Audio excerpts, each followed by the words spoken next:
maiinit na balita ngayong tanghali. Presyo ng langis posibleng tumaas na naman sa susunod na linggo. Department of Education kinumpirmang hindi na-hack ang data system ng isa sa kanilang regional office. 8 Peking e-travel websites na tukoy ng Cybercrime Investigation and Coordinating Center. Pangulong Ferdinand Marcos Jr. nagtungo sa Agusan del Sur upang personal na alamin ang sitwasyon ng mga binahang lugar sa Caraga Region. 24th Hot Air Balloon Festival binuksan na sa New Clark City sa Tarlac ngayong araw. At pangarap na wheelchair at nebulizer ng ilang taga Zambales tinupad ng MCGI Philippine Navy. Magandang tanghali mga kasangbahay. Ngayon po ay araw ng Biyernes, February 16, 2024. At una sa mga balita ngayong tanghali. Bad news sa mga motorista. Muli na namang magkakaroon ng oil price hike ang mga kumpanya ng langis sa susunod na linggo. Sa inisyal na pagtaya ng Department of Energy, maaaring umabot sa nasa piso at 10 sentimos hanggang piso at 50 sentimos ang posibleng maging dagdag sa presyo ng diesel, gasolina at kerosene. Ayon sa DOE, ilan sa mga dahilan ng muling pagtaas ng presyo ng langis ay dahil sa tumaas na crude stockpile ng Estados Unidos at ang mataas na demand ngayong 2024 base sa forecast ng OPEC. Sunod-sunod na naitala ang pagbagal ng inflation o antas ng bilis ng pagtaas ng presyo ng mga bilihin at serbisyo sa bansa. Ngunit sa kabila nito, wala pa rin umanong katiyakan kung magtutuloy-tuloy ito. Narito ang report ni Nel Maribuhok. Mahigpit pa rin binabantayan ang epekto ng El Niño phenomenon sa bansa o ang matinding tagtuyot. Ayon sa ekonomista ni si Michael Ricafort, may magiging epekto ito sa produksyon ng agrikultura na dahil dito ay maaaring tumaas ang presyo ng bilihin, partikular na ang bigas. Paliwanag ni Ricafort, ang bigas ang isa sa may malaking kontribusyon ngayon sa inflation. Yung El Niño din, siyempre, yung sa bigas, no? Yun din tinitingnan mabuti kasi ang second quarter yan, mga May, no? Based sa Pag-asa. So, ano ba yan? Ang risk diyan, magkakaroon ba ng severe form of El Niño parang noong late 1990s o hindi? Kasi ang implikasyon yan, kung medyo bawas yung rainfall, bawas din yung ani. Bukod sa El Niño, patuloy ang banta ng geopolitical tension o na nangyayaring giyera sa ibang mga bansa tulad ng Russia-Ukraine conflict at gulo sa gitnang silangan sa supply naman ng produktong petrolyo. Pero sa ngayon ayon kay Ricafort, wala pang masyadong problema sa galaw ng presyo ng langis sa bansa. So far, relatively stable naman yung langis, no? Still among the lowest in 2 years. Na-manage naman mabuti diplomatically, tsaka yung mga central banks yung trabaho. Kaya yung nagtaas silang interest rates, yung demand, minak. Nangangamba naman ang isang employers group sa maaaring maging epekto sa inflation ng isinusulong na wage hike o ang pagtataas ng sahod ng mga manggagawa. Yung mga kumpanya, ipapatong yung cost, yung increase na yan sa produkto nila. Di tataas ang bilihin. Pag tumaas ang bilihin, hindi naman na-exempted yung mga farmers, yung mga tricycle drivers, doon sa presyo na yun. Sabi sila, wala naman sila paghuhugutan. Ang pahayag na ito ng ECOP ay may kaugnayan sa isinusulong ngayon sa Kongreso na panukalang 100 pesos across the board increase sa daily minimum wage ng mga manggagawa. Nel Maribuhok, UNTV News and Rescue, Diyos ang aming sandigan, serbisyo publiko ang aming pinahalagahan. Pinag-aaralan na ng House of Representatives ang inihaing wage hike measure. Ito ay matapos ipasa sa second reading ng Senado ang panukalang 100 peso legislated daily minimum wage increase. Ayon kay House Deputy Majority Leader Iloilo 1st District Representative Janet Garin, tinitimbang pa ng mababang kapulungan ng Kongreso kung makabubuti o mas makasasama sa ekonomiya sakaling aprubahan. Narito ang report ni Rosalie Coz. Buti sana kung nakabayad na nga kami ng mga utang. Malaki pang babayaran ko sa utang kasi utang ko pa to eh. Water station ang negosyo ni Jimmy Molina na may ilang trabahante. Sakaling matuloy ang pagpapatupad ng batas na magtataas sa sahod ng mga manggagawa sa pribadong sektor, mapipilitan siyang magtaas ng singil sa ipinagbebentang tubig. Food business naman ang pinatatakbo ni Ginang Ruth Abalos. At kung kailangang magtaas ng sweldo ng mga empleyado niya, magbabawas naman siya ng tauhan. As a employer, gusto rin namin na tumaas para makatulong din kami sa mga need ng mga employee namin. Pero kung iisipin mo rin yung side namin, lahat nagtataasan. Nagtataasan yung marketing namin, yung mga bilihin, yung mga recipe, nagtataasan ng tax, nagtataasan ng mayor's permit, nagtataasan lahat ng mga government, nag-renewal. So ano pang matitira sa amin? Malaking bagay po kasi yung na 100 na maidadagdag para po sa amin. Lalo na po ako, single parent po kasi ako. Naipasa na sa ikalawang pagbasa sa Senado ang panukalang 100 pisong aumento sa sahod ng mga manggagawa para sa pribadong sektor. Plano itong aprubahan ng mataas na kapulungan Kongreso sa February 19. Umapila si Senate President Juan Miguel Zubiri sa House of Representatives na agad na ring ipasa ang panukala. Subalit dito sa Kamara, nakabinbin ang mga kaparehong panukalang wage increase sa committee level. Ayon kay House Deputy Majority Leader, Iloilo 1st District Representative Janet Garin, direktiba ni Speaker Martin Romualdez na pag-aralang mabuti ang panukalang aumento sa sahod. Well, the intention is good. The burden is being passed on sa ating MSMEs. So ang tanong natin, ilang mga maliliit na negosyante ang magsasara? Unang tanong nga, ilan ang maliliit na negosyante sa Pilipinas? It's 99%. So ang mangyayari niyan, magbabawas ng empleyado, will it do more harm than good? It's a very popular bill. Kung pamumulitika lang ang iisipin ng Kongreso, sana pinasa na kaagad yan at sinabi, bahala na ang taong bayan. Pero hindi po ganun ang Kongreso. Tinitingnan natin, doable ba ito o hindi ba doable? Ayon naman sa labor group na kilusang Mayo 1, tila hindi ito prioridad ng House of Representatives. Plano rin nilang lumapit sa mga kongresista upang ilabi ang panukalang aumento sa sahod at panawagan ng mga ito sa Kamara magpatawag ng public hearing kaugnay nito. Nagpaplano kami na maglabi sa mga congressman sa House, no? Para once and for all, nananawagan din kami kay Committee on Labor sa House, Nograles, na magpatawag siya ng wage hearing para salubungin na itong ano ng Senate na 100 pesos.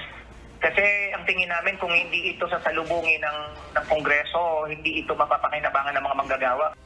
Ayon naman sa business groups, bukod sa micro, small and medium enterprises o SMEs, higit na maapektuhan ang mga nasa informal sector gaya ng mga magsasaka, mangingisda, tindero at iba pa. Ito ay dahil sila ang papasan sa inflation na ibubunga ng legislated wage increase. Rosa Licoz, UNTV News and Rescue. Diyos ang aming sandigan, serbisyo publiko ang aming pinahahalagahan. Pinuligsa ni House Deputy Speaker, Quezon 2nd District Representative David J.J. Suarez ang mga senador na hindi nagbasa sa bicameral report ng 2024 General Appropriations Bill. Kaugnay ito ng ayuda para sa Kapos ang Kita o AKAP program na iniuugnay ng ilang senador sa kontrobersyal na People's Initiative Campaign para amyendahan ang 1987 Constitution. Ang detalye hatid ni Rosalie Coz live. Yes, Rosalie, go ahead. Ela diretsahang kinundena ni House Deputy Speaker Quezon 2nd District Representative David J.J. Suarez ang mga senador na anyay nilalagyan ng mali siya ang ayuda para sa Kapos ang Kita o AKA program ng Department of Social Welfare and Development o DSWD. Ito ay matapos questionin ni Senators Amy Marcos, Ronald Bato de la Rosa at Risa Ontiveros ang programa na may 26.7 billion pesos na halaga ng alokasyon para sa taong ito. Ipinagtataka ng mga senador ang pagkasingit ng programa sa 2024 national budget at iniuugnay sa People's Initiative Campaign. Pero ayon kay Congressman Suarez, pumirma ang mga senador sa bicameral report sa 2024 General Appropriations Bill kung saan nakasaad ang AKAP program. laman po ito ng BICAM report. Pumirma po tayo sa BICAM report. Ngayon, wag po natin sisisihin ang isang programa na ang layunin ay napakaganda kung hindi po ninyo binasa yung bicameral report.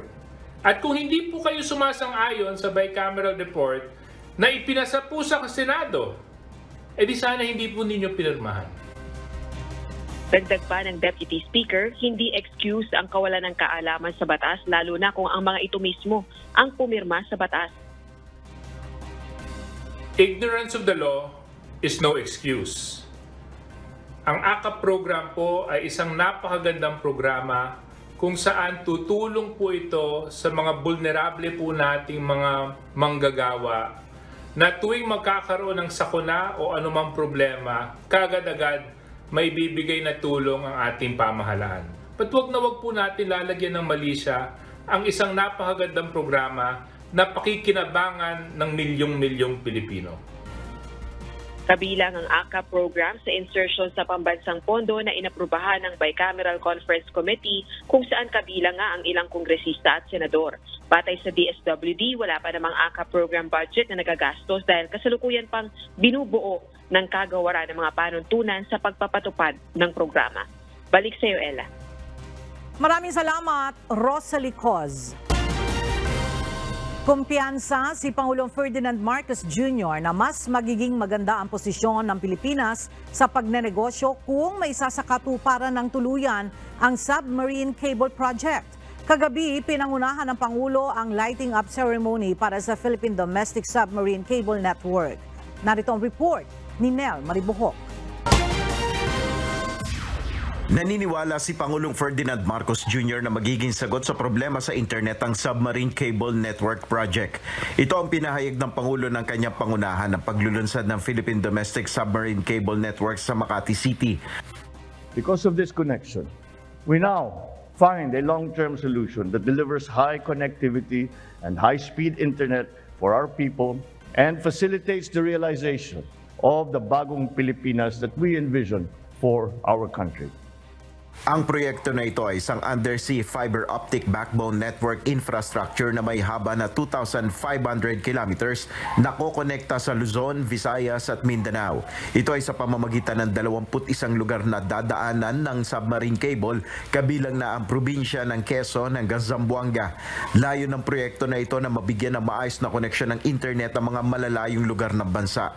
Naniniwala ang Pangulo na malaki ang may tutulong nito upang mas makahikayat pa ng maraming mamumuhunan sa Pilipinas.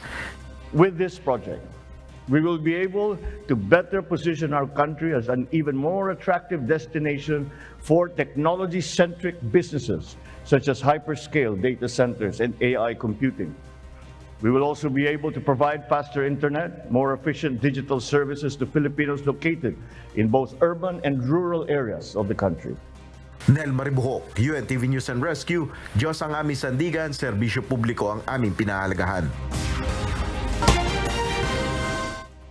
Inaprobahan na ng Department of Budget and Management ang pagre-release ng nasa 2.5 billion pesos na pondo para sa Department of Information and Communications Technology o DICT.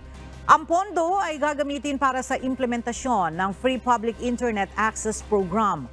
Sa ilalim ng proyekto, maglalagay ang DICT ng libreng internet Wi-Fi sa mga publikong lugar, kabilang na ang mga public hospital, medical care facilities, mga plaza at transport terminals.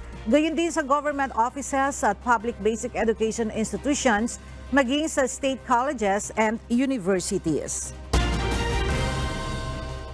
Mayroon nang binabalangkas ang Metropolitan Manila Development Authority o MMDA na panukalang regulasyon sa mga e-trike at e-bike na dumadaan sa National Road. Kanina, napag-usapan na ito kasama ng LTO at LTFRB. Ayon sa MMDA, napapanahon na para magpataw ng parusa sa mga e-trike at e-bike rider na dumadaan sa major roads. Narito ang report ni JP Nunez.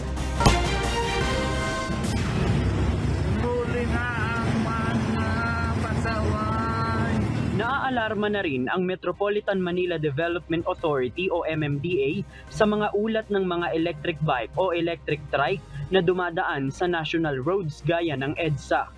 Ayon sa MMDA, wala silang maipataw na parusa sa mga ito dahil wala namang driver's license na inire-require sa mga nagmamaneho ng mga ito at wala ring rehistro. Ang tangi lang nilang magagawa ay pagbawalan ang mga e-bike o e-trike kapag dumadaan sa national road.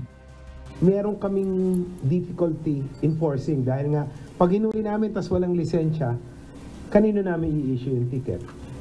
In the same manner, hindi po registered ito.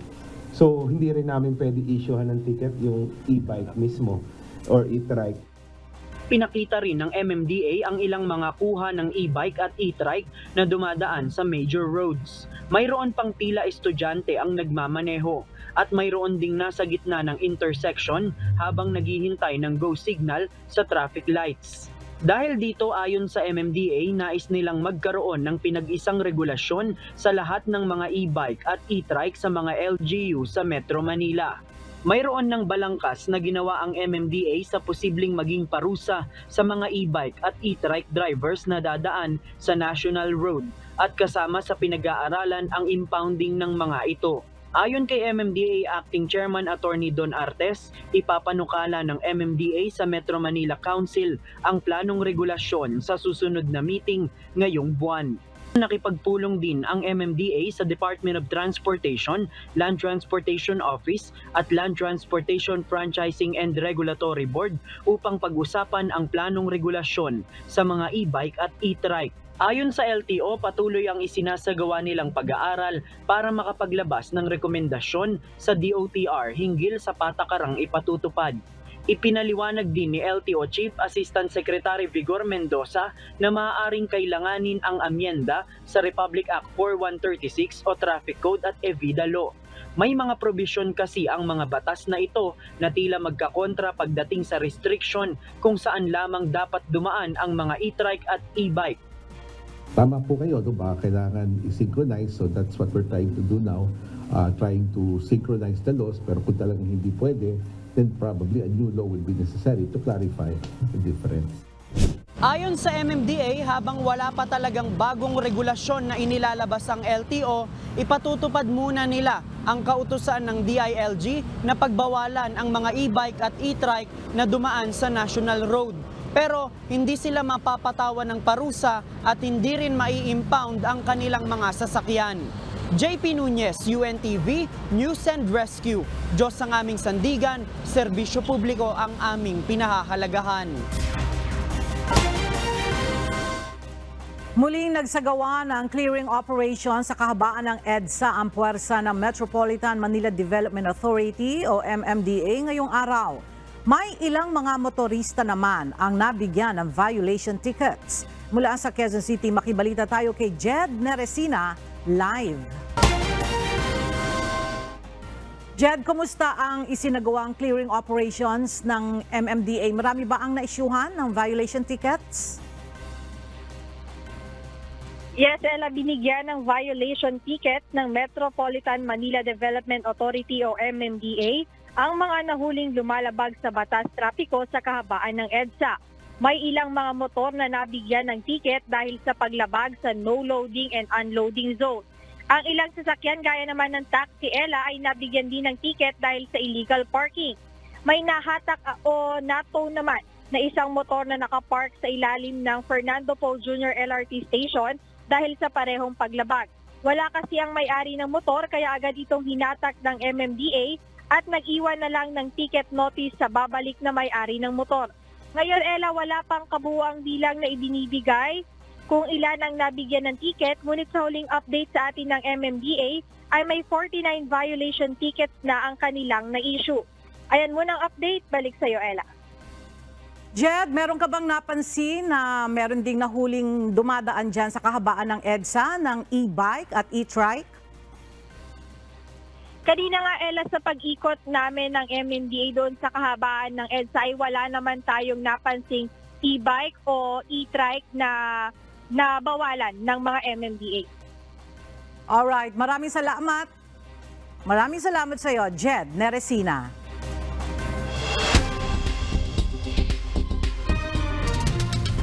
Roundup Balita.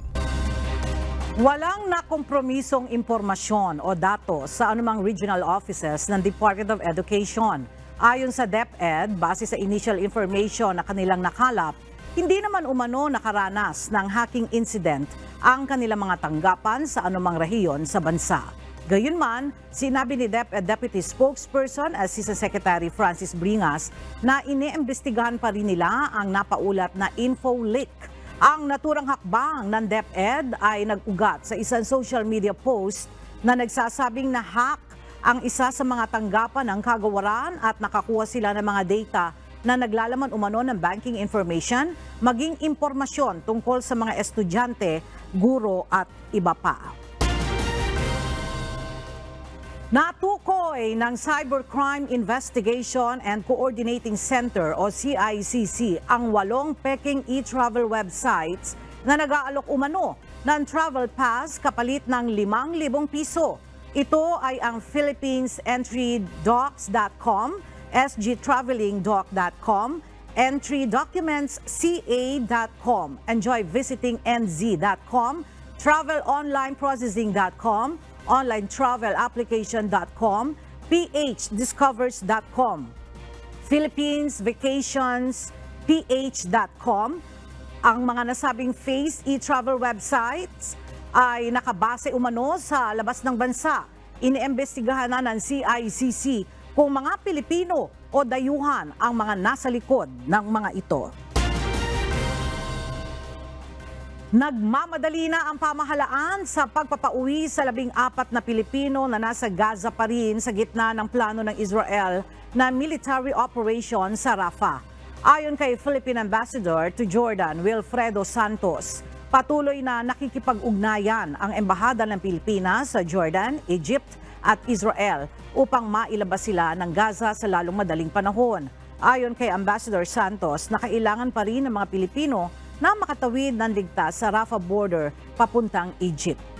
Samantala, iniulat ni Santos na ang Filipino-nan na nagpasyang manatili sa Gaza sa gitna ng patuloy na labanan ng Hamas-Israel ay hindi na makontak simula noong December 2023. Matagumpay na nasagip ng Philippine Coast Guard ang 2 mangingisda sa kanilang isinagawang rescue operation sa Lubang Island, Occidental Mindoro kahapon. Hating gabi ng Huwebes, February 15, nang masagip ng PCG ang mga mangingisda na naiulat na nawawala sa Tingloy at Calatagan sa Batangas. Napag-alaman sa pagsisiyasat na tumaob ang kanilang bangka matapos na magkaaberya ang makina nito sa karagatan sakop ng Tingloy, Batangas. Naihatid na din ang mga mangingisda sa kanilang mga kaanak.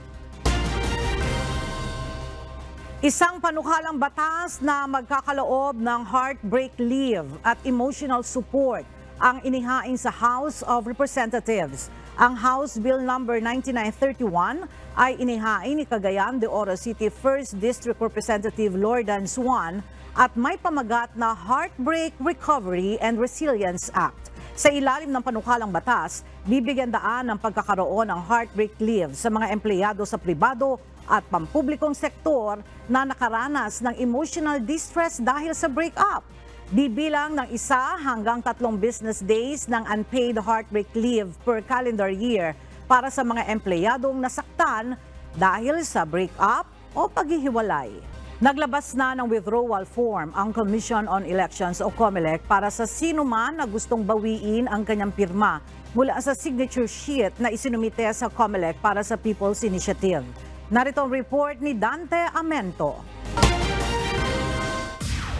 Sa pagdalo ng Commission on Elections o COMELEC sa pagdinig ng Senado noong nakaraang Martes, sinabi ni Senador Ronald De La Rosa na may mga individual na nakapirma sa People's Initiative na gusto nang bawiin ang kanilang lagda. Kaugnay nito, naglabas kahapon ng withdrawal form ang COMELEC.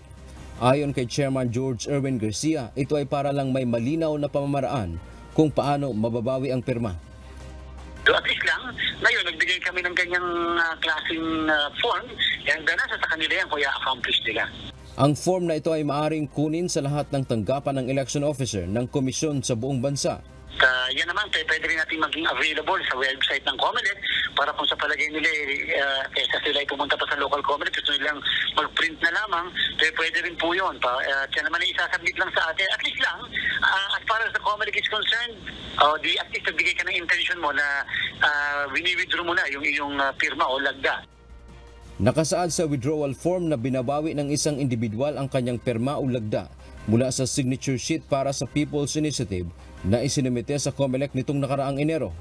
Nakalagay din dito ang pangalan, tirahan, presinto, barangay, lungsod o bayan, probinsya at distrito ng individual na nais bawiin ang kanyang pirma. Hinihingi din sa form ang dahilan ng pagbawi ng lagda, pirma ng individual bilang patunay na tama ang ibinigay niyang impormasyon. Paliwanag ni Chairman Garcia, hindi ito nangangahulugan na gumugulong na ulit ang proseso ng People's Initiative. Binigyang diin ito na hanggang ngayon ay suspindido pa rin ang kanilang resolusyon na may kinalaman dito. Ang withdrawal form ay para lang anya sa recording purposes. Inuulit ko po inuulit ko. Yan ay for record purposes lamang ng komisyon.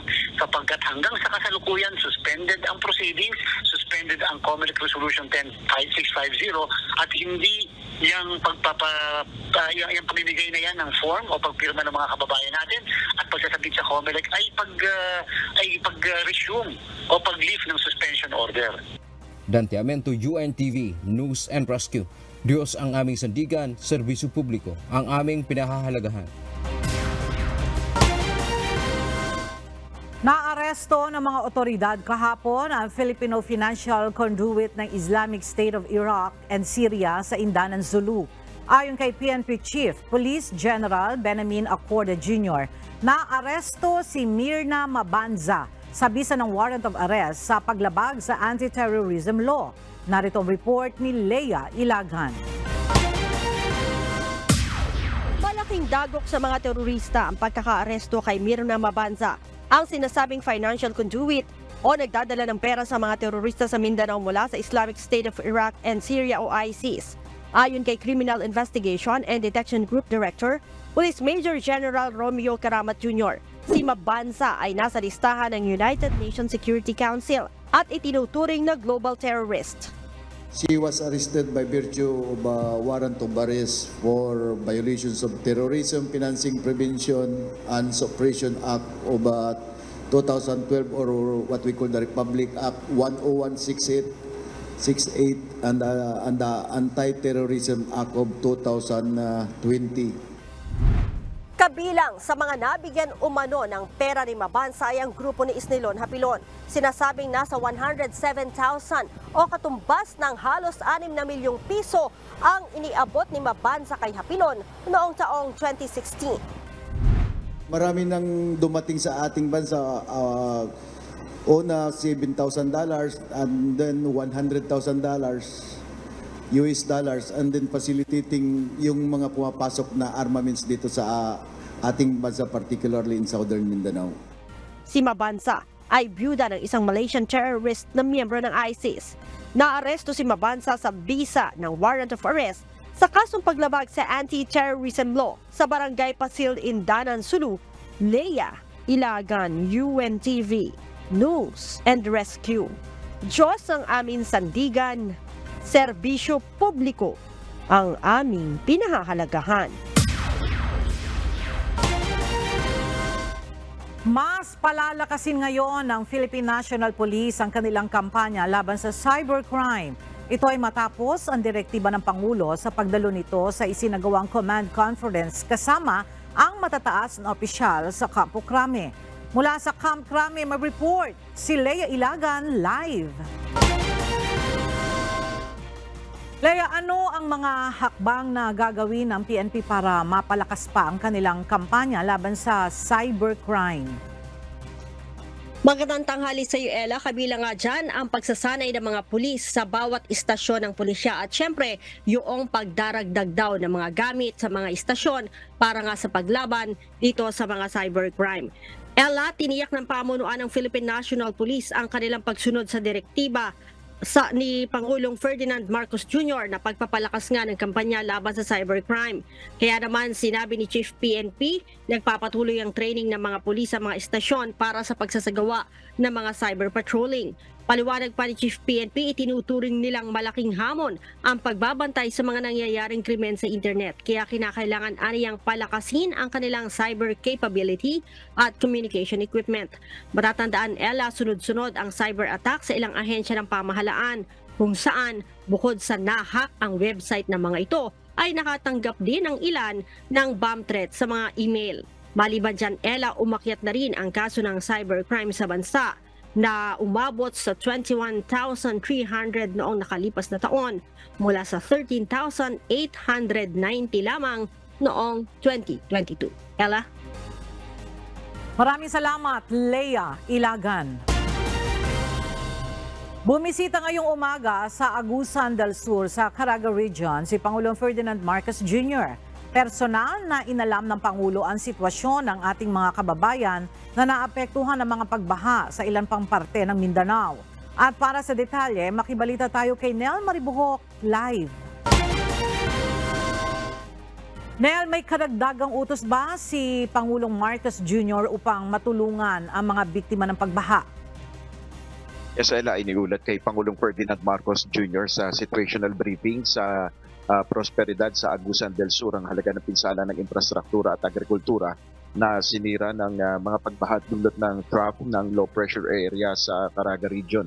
Batay sa ulat, aabot sa 1 billion pesos ang halaga ng pinsala sa infrastruktura, partikular sa mga tulay sa Agusan del Sur. 15 evacuation centers naman sa 13 munisipalidad at isang city ang kinakailangan ng pagsasaayos. Pinatitiyak ni Pangulong Marcos na maipapadala agad ang tulong sa mga lugar lalo na ng mga gamot, malinis na inuming tubig at ma-clear ng DPWH ang mga pangunahing kalsada upang mabilis na makaabot ang tulong. Siniguro naman ni Department of Social Welfare and Development Secretary Rex Gatchalian na patuloy na magpapadala ng tulong sa mga lugar na naapektuhan ng baha sa Caraga Region. Ilan pang aktibidad ang dadalawan ng Pangulo dito sa Agusan del Sur, kabilang na ang distribution ng e-titles, pamamahagi ng makinarya at equipment para sa mga magsasaka. Yan muna ang ating update. Balik sa iyo. Maraming salamat, Nel Maribuhok.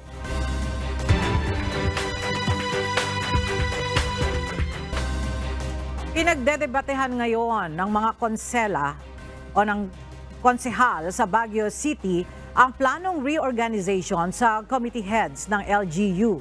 Kaugnay nito, sinampahan ng kaso ng ilang konsehal si Vice Mayor Faustino Olowan dahil sa umunay maling pagdedesisyon nito sa reorganization ng committee heads sa Baguio City. Mula sa Baguio City, makibalita tayo kay Grace Doctolero live. Grace, ano ba ang issue nitong reorganization sa committee heads ng Baguio LGU? Yes, Ella, 7 miyembro nga ng Konseho ng Lungsod ang naghain ng petisyon na naglalayong hikayatin si Vice Mayor Faustino Olowan na ipatupad ang muling pagsasaayos ng mga komite ng Konseho ng Lungsod ng Baguio dahil sa tanong kung ilan ang bumubuo ng mayoryang boto, kung 8 boto ba o 9 na boto. Nagpasya sina Konsehal Betty Lourdes Tabanda, Leandro Yangot Jr., Maylin Yaranon, Vladimir Cayabas, Rocky Aliping at Benny Bumugaw na naghain ng petisyon para sa pagpapalabas ng preliminary restraining order para sa korte na maglabas ng definitive ruling kung ilang boto ang kailangan ang isang mayoryang boto. Matatandaan na nagkaroon ng debate sa mga miyembro ng Baguio City Council tungkol sa interpretasyon ng majority rule sa proseso ng paggawa ng desisyon. Nakasentro sa muling pagsasaayos ng mga chairmanship ng committee ang talakayan sa regular na sesyon noong Pebrero 5, 2024 na naglantad ng magkakaibang pananaw sa mga miyembro ng konseho hinggil sa mga pamamaraan ng parlamentaryo at otoridad ng tagapangulo. Nangatiwiran si Vice Mayor at Presiding Officer Faustino Olowan kasama sina Konsehal Peter Fianza at Jose Molintas na batay sa mga desisyon ng Korte Suprema. Sa sesyon ng Konseho noong Enero 29, bumoto ang mga miyembro ng Konseho ng Lungsod sa panukala na muling ayusin ang mga nakatayong komite. 8 miyembro ang bumoto na pabor habang 7 ang bumoto laban sa mosyon. Inamin ni Olowan noong sesyon noong Pebrero 5 ang error na desisyon ng kanyang ginawa. Ipinaliwanag nito na hindi niya alam ang mga desisyon ng Korte Suprema na binanggit ni Fianza at Molintas. Nang mapagtanto ang pagkakaiba, itinuwid niya ang error sa pamamagitan ng pagkilala na ang isang simpleng mayorya ng 8 boto ay sapat para sa iminungkahing muling pagsasaayos ng mga komite. Nagpahayag ng ibang pananaw si Konsehal Betty Lourdes Tabanda na iginiit ang pagsunod sa mga lituntunin at pamamaraan na itinatag ng Baguio City Council sa pamamagitan ng RIP nito. Tinanong din ito kung ang chairman ay may otoridad na unilaterally na bawiin ang kanyang nakaraang desisyon. Iginiit naman ni Uloan na itinatama lamang niya ang isang pagkakamali batay sa bagong impormasyon. Ngayong araw, February 16, ang nakatagdang araw para magpasa ng position paper ang 2 kampo sa Regional Trial Court 1st Judicial Region Branch 6 ng Baguio City. Samantala, nasa kamay na ni Vice Executive Judge Michael Francisco ang desisyon sa isyong ito. Yan muna ang balita mula dito sa Baguio City. Balik sa iyo, Ella. Maraming salamat, Grace Dr. Lero. Binuksan na ngayong araw ang ika-24 na Philippine Hot Air Balloon Festival sa New Clark City, Capas, Tarlac. Tampok dito ang mga kakaiba at nagaganda ang hot air balloons at iba pang mga activities. Mula sa New Clark City sa Tarlac, makibalita tayo kay Leslie Widem, live. Leslie, ilang araw yung Hot Air Balloon Festival at ano-ano ba ang mga activities dyan? Ella, 3 araw ito simula ngayon, February 16 hanggang February 18, araw ng linggo. Pinasimulan ang pagbubukas ng ika-24th Philippine International Hot Air Balloon Festival 2024 sa pamamagitan ng skydiving Philippine Flag Jump, kung saan 3 skydivers ay tatalon mula sa Cessna plane at ang isang skydiver dito ay hawak naman ng Philippine flag habang inaawit ang Philippine National Anthem. A Weekend of Everything That Flies ang tema ngayong taon, pasado alas 7 ng umaga, nang magsimulang paliparin ang mga balloons na may iba't ibang hugis gaya ng tiger, aso, dinosaur, korteng pusa at iba pa. Aabot sa 19 na balloons na mula sa Brazil, United States of America, Netherlands at iba pa na tiyak na kagigiliwan ng mga turista. Ang balloon pilot na si Wolf Kadak mula sa Germany ay hindi nagpalipad ng balloon kanina at mas piniling pakasalan ngayong araw ang kanyang high school sweetheart na si Josein Beyen Latak na matagal na nilang pangarap na mangyari. Sumali si Mr. Wolf at Miss Josein sa ceremonial opening ng Balloon Festival at sabay na sumakay sa balloon. Bukod sa inaabangang hot air balloons, ay may iba ring mga activities na maaaring malibang ang mga turista, mga bata, magpapamilya at magkakabarkada. Gaya ng first hot air balloon Hare and Hound event, Jet Parahawk Paramotor Exhibition, skydiving, Global Star Team Aerobatics Display, Drone Racing Competition, Paramotor Formation Flying in Display, Coast Guard Search and Rescue Demonstration, RC Plane Demo, Kite Flying Exhibition, Ultralight, Microlight, Aircraft Flybys, Navy Helicopter Flight Display, Aerobatic and Pyro Display, Drone Show, Musical Performance at ang Hot Air Balloon Night Globe. May mga food booths, mga pasyalan, palaruan na para sa mga bata. Sa mismong area dito sa New Clark City, makakabili ng mga entrance ticket na nagkakahalaga ng 1,500 pesos.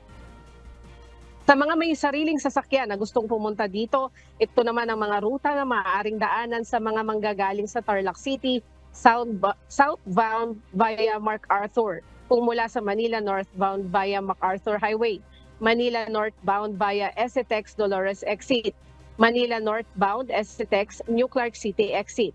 Sa mga commuters naman ay sumakay sa kahit anong bus o jeep na dadaan sa MacArthur Highway at bumaba sa Bamban Capas Cloverleaf Interchange at intayin ang libreng shuttle na magdadala sa inyo mismo dito sa New Clark City. Ang libreng shuttle ay operational mula ngayong araw hanggang sa February 18, simula alas 4 ng umaga hanggang alas 9 ng gabi.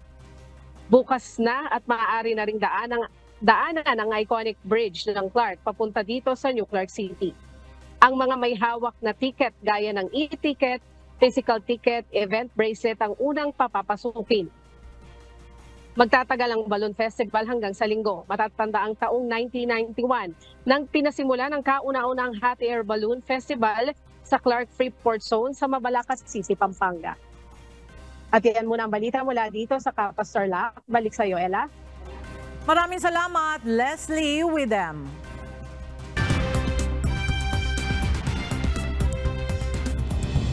Pumasok sa isang technical recession ang ekonomiya ng United Kingdom sa huling quarter ng 2023. Ang recession ay ang matinding pagbagsak ng economic activity ng isang bansa. Sa ulat ng Office for National Statistics, umurong sa 0.3% ang UK Gross Domestic Product sa huling 3 buwan ng nakalipas na taon. Ikalawang magkasunod na quarterly decline ito sa GDP ng UK at ikinokonsidera ng isang technical recession. Sa March 25 na sisimulan ang kauna-unahang criminal trial para sa isang dating presidente ng Estados Unidos. Sa pagdinig, ipagtatanggol ni Donald Trump ang sarili laban sa mga alegasyon ng hush money cover-up.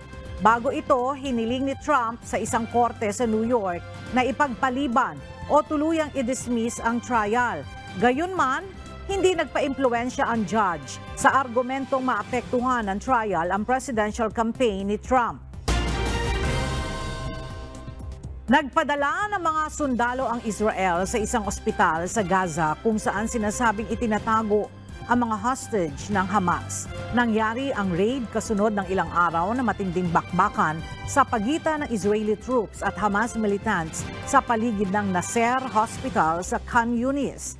Isa ito sa pinakamalaking medical sites sa southern Gaza at kabilang sa ilang operational pa rin sa gitna ng gyera. Batay sa Israel, nagsasagawa ito ng precise at limited operation sa pasilidad at inaakusahan ng Hamas militants na ginagamit ang mga ospital para sa military purposes. Maglilimang buwan na ang bakbakan sa pagitan ng Israel at Hamas militants.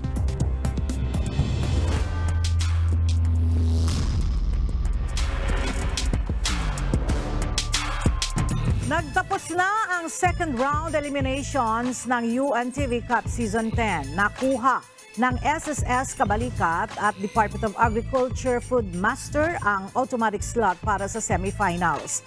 Habang 6 na team naman ang magtutuo sa quarterfinals na magsisimula na sa Linggo. Narito ang report ni Bernard Dades.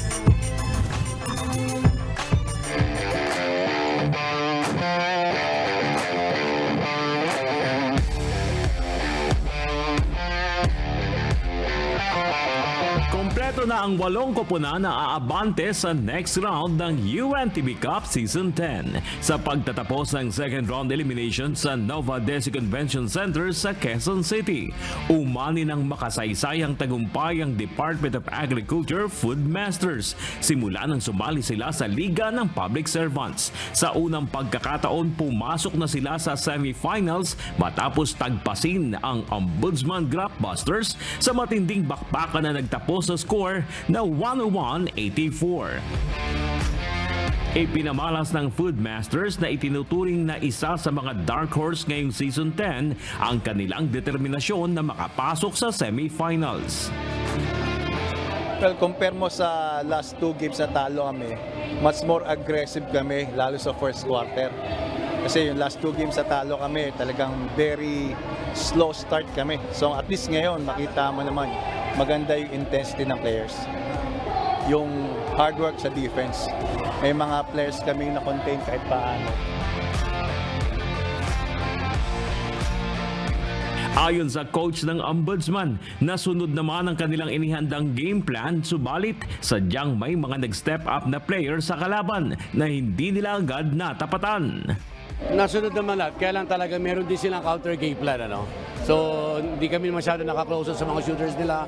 Actually, naka-zero in kami kay Guzman pero si Ko, Tomira, si Mariano, halos almost perfect sa perimeter. So, yun ang hindi namin masyadong minatsapan ng maigi. Kaya malaking bagay yun. Tinanghal na best player of the game si Sian Ko na kumamada ng 25 points, 9 boards, 8 dimes at 2 steals at block. At si J. Mark Mariano na may 16 points at 5 rebounds. Nagambag naman sina Eli John de Guzman ng 24 points at si Marlon Calao ng 12 points. Nanguna naman sa opensa ng Ombudsman si Aldous Paz na may 24 points, Paul Ladja na may 15 points, Bamba Florino na may 14 points at si Israel de la Cruz na may 10 points. Sa kabila ng magandang ipinakitang performance sa eliminations ng Food Masters, ayaw pa rin nilang magpakumpiyansa. Una-una, very thankful ako. Thank God, nanalo kami pang outright semifinals, no. Hindi namin iniisip sinasabing record na ang DA first time pumasok. Kami, we take one game at a time. Kailangan lang namin manalo every game. Doon lang kami habang nag-i-enjoy maglaro. Habang ang Ombudsman naman ay mas magiging uhawan nila sa panalo. Quarterfinals na. So, maghahabol kami ng panalo. At si Ombudsman, laging asahan nila na from now on, laging palaban ng team na to. Makakasama ng DA ang SSS Kabalikat na waiting team sa semifinals. Meron silang isang buwan na paghahanda habang naghihintay sa resulta ng quarterfinals kung saan magtutuos ang 6 na team. Ang 6 na team na magtutuos sa quarterfinals via single round robin ay ang AFP Cavaliers na nalaglag sa 3rd spot, NHA Homemasters, DNR Warriors, Senate Defenders, Ombudsman Glapbusters at GSIS Furies.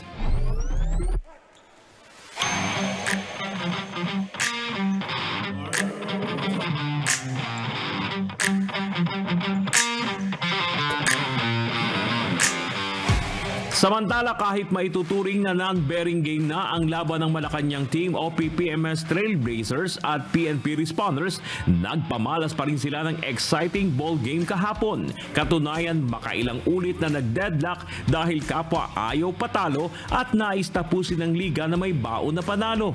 Subalit sa uli, mas nanaig ang Malacanang team sa final score na 102-97. Best players of the game sina RL Cartel na may 21 points, 6 rebounds at 1 block. At si Robert Fondo na kumulekta ng 28 points, 3 assists at 2 steals. Tatlo pa mula sa Trailblazers ang may double-digit contributions, si John Kenneth Alger na may 18 points at si Alvin Katipon at Chris Dalaten na may tig 12 points. Sa kabila ng hindi nakapasok sa quarterfinals, nagpapasalamat pa rin ang OPPMS at PNP sa pagkakataong makabahagi sila sa natatanging liga ng public servants. Kuya Daniel, thank you dito sa opportunity na binigay niyo sa amin na makapaglaro sa UNTV Cup Season 10. Ito yung nakapaglaro ka na gusto mo, tapos nakakatulong ka pa doon sa mga beneficiary mo. Sa OPPMS, thank you sa lahat ng support from management.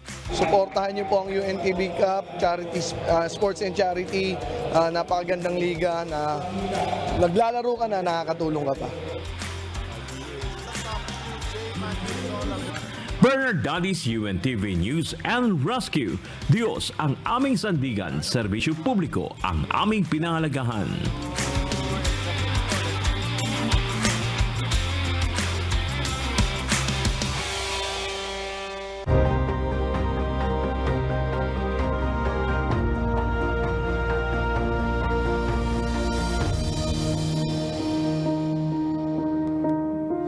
Magkatuwang na binigyan ng katuparan ng Members Church of God International o MCGI at Philippine Navy ang matagal nang pinapangarap na wheelchair at nebulizer ng ilan nating mga kababayan sa San Narciso, Zambales. Mahigit 3,000 mga residente rin ang nakinabang sa libreng medical services sa idinaos na outreach event doon. Narito ang report ni Nestor Torres. Hindi ako makalakad po, hindi ako makatayo, nakaiga lang talaga ako. Ay nangyari, pagkagising ko sa umaga, hindi ko na magalaw ang kamay ko. Mahigit 5 taon nang hindi nakalalakad mula nang ma-stroke ang 89 anyos na si Lola Conchita at 78 anyos na si Lola Salome. Ayon sa 2 senior citizen, Pangarap nilang magkaroon ng magagamit na wheelchair, pero bigo sila dahil hindi naman sila nabibigyan ng kanilang nilalapitan. Gustuhin man lang sana nilang makalanghap ng sariwang hangin, pero di nila magawa dahil wala naman silang wheelchair. Tagal na po noon, panahon pa ng eleksyon, sabi nila, bibigyan ako. Wala naman. Ang 71 anyos naman na si Aling Virginia Palmarin at anak nitong si Marisa, problema ang sakit na hika ng buong pamilya. Nanghihiram lang sila sa barangay ng nebulizer kapag silang lahat ay sinusumpong.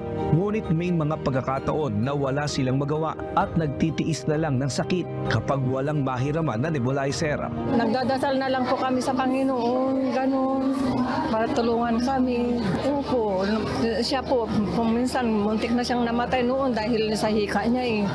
Tinatakbo namin sa ospital, ganun. Na time na inaatake po ako ng hika, tinatakbo po ako sa ospital. Kasi pag inaatake na po ako ng hika, naglalak na po yung joint na hindi na talaga ako makaya. Ganun po yung hirap ko talaga. Kaya nang mabalitaan nila na may ipinamimigay na libreng nebulizer, wheelchair at tungkod sa medical at dental mission, ang Members Church of God International o MCGI, UNTV at Philippine Navy sa Barangay Bideng sa bayan ng San Narciso, Zambales. Agad silang nagtungo dito upang magbaka sakaling mabibigyan ng tulong.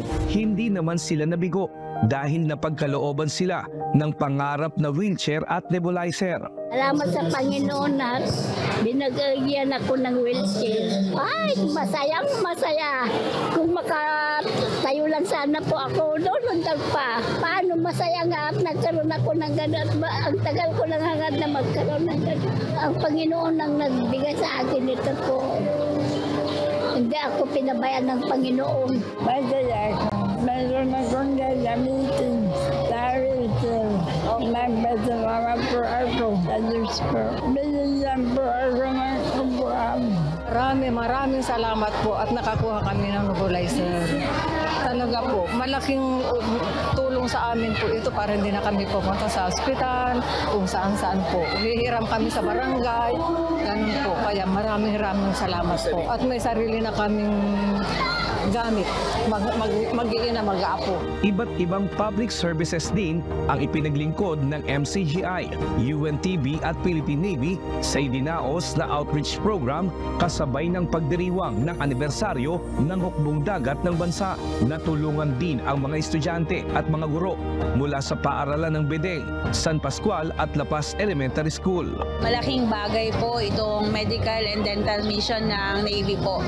Dahil lalo po ngayon sa panahon ngayon na marami po yung nagkakasakit, lalo po sa mga bata, ma-check up lang po sila, malaking bagay na po yun. Tapos mabigyan po sila ng libreng vitamins and gamot, napakalaking bagay po yun lalo po sa mga magulang. Minsan po kasi sumasakit po yung ngipin niya po, yung lalo na po at kumakain po siya, nalalagyan po ng kanin po. Mahal din po kasi magpa-dental sir, kaya po din po kami na pumunta dito. Ipapabunot na po namin. Ikinatuwa naman ng pamunuan ng grupo ng hukbong dagat ng Sandatahang Lakas ng Pilipinas ang nagawa ng MCGI at UNTV sa kanilang 85th founding anniversary ng Naval Education, Training and Doctrine Command o NETDC. Anya, maraming mahihirap at mga may sakit ang napaglingkuran sa nasabing outreach program.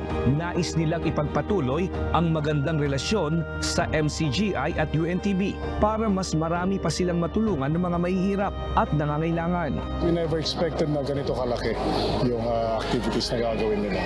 I am really impressed na na-connect yung anniversary namin dito sa tulong na ginagawa ng UNTV at saka MCGI. And with this event, kauna-unahan na event, I am very hopeful na in the future, magagawa pa rin natin ito. Nakakataba ng puso at nakakawala ng pagod na makita ang kapatirang MCGI ay nasa ganitong level, mga kapatid. Siguro po kayong nanonood o nakakakita ay nasisiyahan, lalo naman yung mga mismong aktual tayong nakakarating sa mga itong makikita natin na ang mga tao ay kahit sa maliit na kaparaanan na ating naiabot, na ibigay sa kanila, ay masaya ang kanilang mga puso. Kaya po, naniniwala tayo na ang paggabay ng Diyos ay nasa ating kapatiran, ang Espiritu ng Diyos ay nasa ating kapatid na Daniel, na siya nating dapat na suportahan at panatilihan hanggang kailan pa man. Umabot sa 3,467 ang napaglingkuran sa nasabing medical mission at outreach program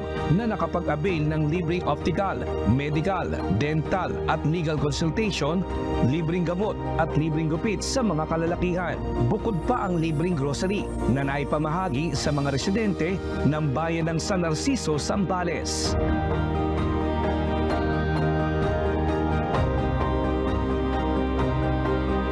Nestor Torres, UNTV News and Rescue. Diyos ang aming sandigan. Serbisyo publiko ang aming pinahahalagahan.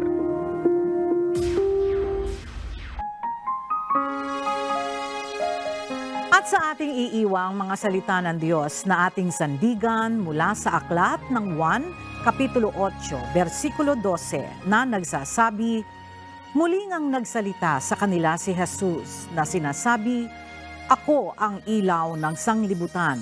Ang sumusunod sa akin ay hindi lalakad sa kadiliman, kundi magkakaroon ng ilaw ng kabuhayan.